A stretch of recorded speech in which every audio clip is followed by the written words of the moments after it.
ಇನ್ನು ಗ್ರಾಹಕರೊಬ್ಬರು ಹಿಟಾಚಿ ಶೋರೂಮ್ಗೆ ಬೀಗ ಹಾಕಿರುವಂತಹ ಘಟನೆ ನಡೆದಿದೆ. ಇದು ತುಮಕೂರಿನ ಅಂತರಸನಹಳ್ಳಿಯಲ್ಲಿ ಆಗಿರುವಂತಹ ಘಟನೆ. ಹಿಟಾಚಿ ಶೋರೂಮ್ಗೆ ಬೀಗ ಹಾಕಲಾಗಿದೆ.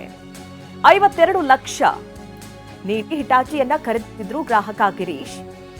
ಖರೀದಿಸಿದ 3 ತಿಂಗಳಲ್ಲೇ ರಿಪೇರಿಗೆ ಬಂದಿದೆ ಹಿಟಾಚಿ. ಹಿಟಾಚಿ ಸಮಸ್ಯೆಗೆ ರೋಸಿ ಹೋಗಿದ್ರು ಗ್ರಾಹಕ ಗಿರೀಶ್.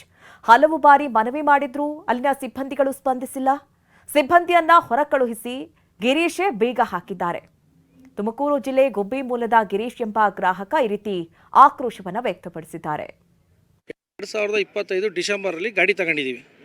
ಇವರು ನಮಗೆ 7,000 ಗಂಟೆ ವಾರಂಟಿ ಕೊಟ್ಟಿದ್ದಾರೆ. ವಾರಂಟಿ ಗ್ಯಾರಂಟಿನ 7,000 ಗಂಟೆ ಕೊಟ್ಟ ಮೇಲೆ 480 ಗಂಟೆಗೆ ನಮಗೆ ಗಾಡಿ ಪ್ರಾಬ್ಲಮ್ ಆಗಿದೆ.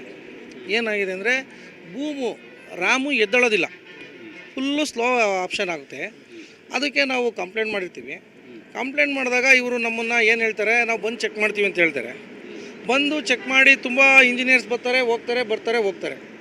ಹೋಗ್ತಾ ಇದ್ದಂಥ ಟೈಮ್ನಲ್ಲಿ ಗಾಡಿ 480 ಗಂಟೆಯಿಂದ 800 ಗಂಟೆವರೆಗೂ ಗಾಡಿ ರನ್ ಮಾಡ್ತಾರೆ.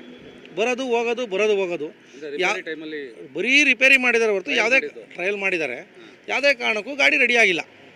ನಾವು ತುಂಬ ಸಫರ್ ಪಡ್ತಾ ಇದ್ದೀವಿ. ಗಾಡಿ EMI ಕಟ್ಟೋಕ್ಕಾಗಲ್ಲ. ನಾವು ಅವ್ರನ್ನ ಕೇಳಿದ್ರೆ ಅಣ್ಣ